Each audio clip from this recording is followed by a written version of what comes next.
हम एक नया चैप्टर स्टार्ट करने वाले हैं क्लास 12 का फिजिक्स का atomic physics, atoms and atomic physics. बहुत इंपॉर्टेंट चैप्टर है ये, और इस चैप्टर में हम स्टडी करने वाले हैं कुछ मॉडल्स का, एक्सपेरिमेंट्स का, लाइक जैसे Thompson model, Rutherford experiment, Niels Bohr, ये हम स्टडी करने वाले हैं। तो आप सभी को पता है कि जेम्स चैडविक ने क्या डिस्कवर किया था। जेम्स चैडविक था एक साइंटिस्ट, उसने डिस्कवर किया था न्यूट्रॉन। और हमारे जो रदरफोर्ड है, रदरफोर्ड एक्सपेरिमेंट, रदरफोर्ड साइंटिस्ट, उन्होंने डिस्कवर किया था प्रोटॉन्स। और इलेक्ट्रॉन्स डिस्कवर किया था न्यूट्रॉन। इलेक्ट्रॉन्स डिस्कवर किया था जे थॉमसन ने। हम इनके बारे में पढ़ने वाले हैं। जे थॉमसन डिस्कवर इलेक्ट्रॉन्स, बहुत इंपॉर्टेंट चैप्टर है ये।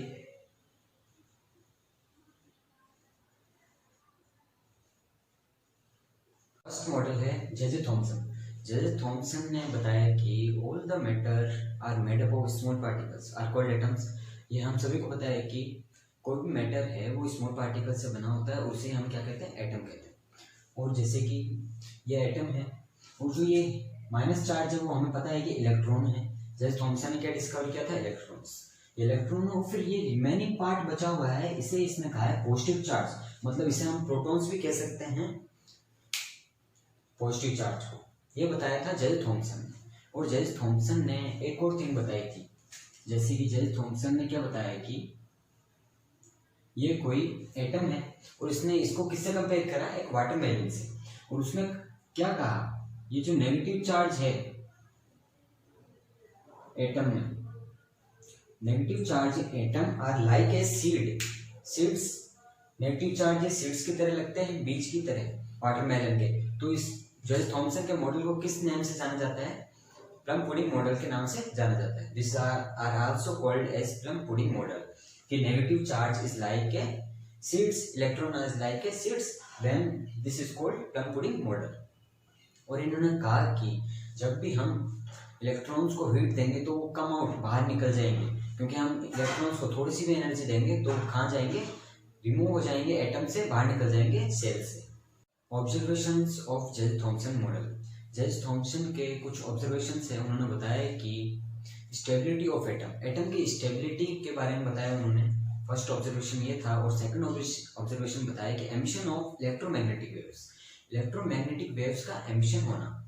और थर्ड ऑब्जर्वेशन था इनका फोटो इलेक्ट्रिक इफेक्ट, जैसे कि when electrons are vibrate in atom, जब एटम में इलेक्ट्रॉन्स वाइब्रेट करते हैं, then radiations are emitted as light. जो रेडिएशंस होती है वो एमिट किस टाइप में करती है, लाइट के टाइप में एमिट करती है रेडिएशंस। ये ऑब्जर्वेशन थे जे थॉमसन के। हमने अभी ऑब्जर्वेशंस देखे इनके, जे थॉमसन के। और अब हम पढ़ेंगे इनके ड्रॉबैक्स।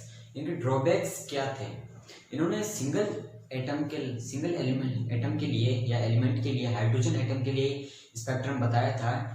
इन्होंने डिफरेंट एलिमेंट्स के लिए स्पेक्ट्रम नहीं बताया। Spectrum of different elements were not explained by J Thomson model. और इन्होंने ये भी नहीं बताया कि scattering of alpha particles. Second experiment है Rutherford alpha particle experiment. Alpha particle का स्कैटरिंग कैसे हुआ था, जो रदरफोर्ड ने बताया था।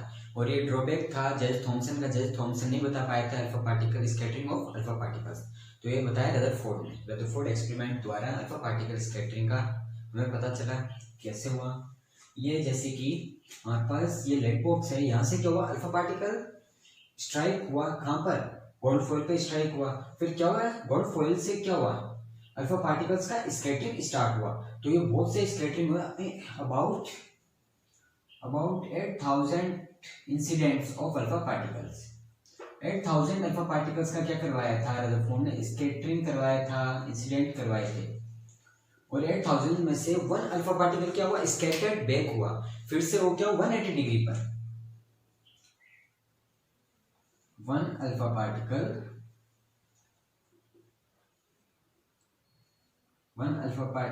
Scattered back. 8000 alpha particles strike करवाए थे गोल्ड फॉइल पे, और उनमें से एक अल्फा पार्टिकल क्या हुआ था, स्कैटर्ड बैक हुआ था in about theta equal to 180 degree पे। क्या हुआ, वो स्कैटर्ड बैक हुआ। पार्टिकल्स रदरफोर्ड ने बताया कि अल्फा पार्टिकल का मास कितना होता है। अल्फा पार्टिकल का मास होता है 4 टाइम्स ऑफ हाइड्रोजन। क्या होता है, 4 टाइम्स ऑफ हाइड्रोजन होता है, और इनका चार्ज कितना होता है, अल्फा पार्टिकल का चार्ज होता है +2e। ये अल्फा पार्टिकल्स का क्या होता है, अल्फा पार्टिकल का मास होता है 4 times of hydrogen and +2 electron. ये होता है इसका मास और चार्ज। और फिर यही बताया कि अल्फा पार्टिकल किस वेलोसिटी से स्कैटर हो रहा था, स्ट्राइक कर रहा था गोल्ड फॉइल पे, और वो कितनी वेलोसिटी है हमें पता होना चाहिए। और वो किस वेलोसिटी से अल्फा पार्टिकल स्ट्राइक कर रहा था, 2.1 इंटू 10⁻⁻7 मीटर पर सेकंड से क्या कर रहा था, स्ट्राइक कर रहा था। हमसे ये भी पूछा जा सकता है कि गोल्ड फॉइल की थिकनेस कितनी थी, तो हमें पता होना चाहिए कि thickness of gold foil is 10⁻⁻7 metre. ये क्वेश्चन भी पुट अप हो सकता है कि बताओ गोल्ड फॉइल की थिकनेस कितनी है, 10⁻⁻7 मीटर। हम बात करते हैं रदरफोर्ड एक्सपेरिमेंट के कुछ ऑब्जर्वेशंस के बारे में कि ऑब्जर्वेशंस क्या थे रदरफोर्ड एक्सपेरिमेंट के। तो रदरफोर्ड ने बहुत से अल्फा पार्टिकल्स को क्या किया, स्ट्राइक करवाया, और उनमें से कुछ पार्टिकल्स क्या कर रहे थे, स्ट्रेट पाथ पे रनिंग कर रहे थे, स्ट्रेट पाथ पे चल रहे थे वो अल्फा पार्टिकल्स। फर्स्ट ऑब्जर्वेशन यही था कि most of the alpha particles are in straight path. Okay, second observation है कि इनका कि 8000 अल्फा पार्टिकल्स का इंसिडेंट करवाया इन्होंने, और उनमें से 1 अल्फा पार्टिकल क्या हुआ, स्कैटर्ड बैक हुआ, और वो कितना हो सकता है, थीटा इक्वल्स टू 180 डिग्री भी हो सकता है, वो थीटा इक्वल टू 180 डिग्री, और this is also called theta is greater than 90 degree, कि वो क्या हुआ 90 डिग्री से बड़ा हो सकता है, या थीटा इक्वल्स टू 180 डिग्री बोल सकते हैं हम, क्योंकि 1 अल्फा पार्टिकल क्या हुआ, स्कैटर्ड बैक हुआ उन 8000 इंसिडेंट अल्फा पार्टिकल्स में से। ये सेकंड ऑब्जर्वेशन था उनका।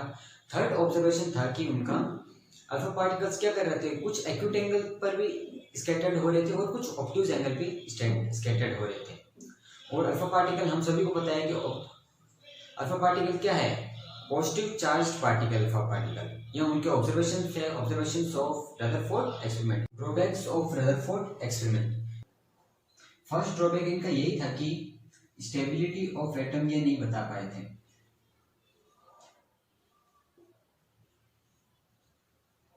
स्टेबिलिटी ऑफ एटम, इन्होंने क्या कहा कि जो चार्ज पार्टिकल से एनर्जी इमिट करते हैं वो किस फॉर्म में करते हैं, इलेक्ट्रोमैग्नेटिक वेव्स में करते हैं। फिर भी इन्होंने कहा कि एटम स्टेबल है but will not remain stable, stable है बट ये स्टेबल नहीं है। सेकंड ऑब्जर्वेशन ये था कि इंटेंसिटी ऑफ स्पेक्ट्रल लाइंस है, जो स्पेक्ट्रल लाइंस की इंटेंसिटी है वो भी ये नहीं बता पाए थे। और सेम एज जज थॉमसन स्पेक्ट्रम ऑफ एटम नहीं बता पाए।